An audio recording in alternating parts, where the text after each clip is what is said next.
هر روز که اینجا یک نفر جدید در مسجد ما میاد که ما نماز بخوانیم، کدام نه نماز خوانده شما پیشین؟ نه دیگر است. چی میگی تو؟ در کل عمر این مردم دیگر در وقتی خوانده که افتو در نوکی کوی پغمان در حالت غروب است. آنی نماز خواندن دیگر بری از یاد این وقتی اول چی معلوم میشه؟ ناشنا معلوم میشه، ناشنا معلوم میشه، غریب است. نماز شام آذان خوانده شود. پیغمبر علیه السلام در یک حدیث میگه بین کل آذانین صلاتون، در بین هر دو آذان مراد یک آذان اقامت است، در بین آذان اقامت نماز است. بعضی نمازها خود سنت رواتب داره، مؤکد داره که ما شما میخوانیم. نماز صبح پیشین، خفتن بعد از خفتن بعد از نماز است، یعنی صبح. اما بعضی نمازها پیش از نماز فرض دیگه نماز نداره، سنت رواتب یا مؤکد نداره. نماز شام آذان که داده شود لا اقل غیر از او اگر کسی نمازم نخوانه اینقدر فرصت داده شود که یک آدم بعد از شنیدن آذان وضو بتانه و در جماعت شریک شده بتانه. متصل قطعا نامده، وقت داده شود. در عربستان سعودی وقتی که آذان شام داده میشه بجز از مؤذن در مسجد یک نفر دیگه دیده نمیشه.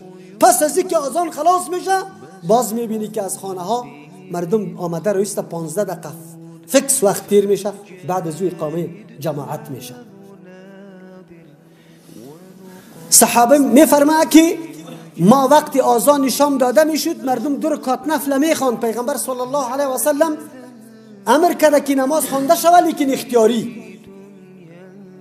گفت وقتی که آدمی غریب مسافر داخل میشد فکر میکرد که نماز شام خوانده شده، از دستی که زیاد خوانده میشد. یعنی صحابه هر کدام نماز 2 رکعت نفل میخواندن.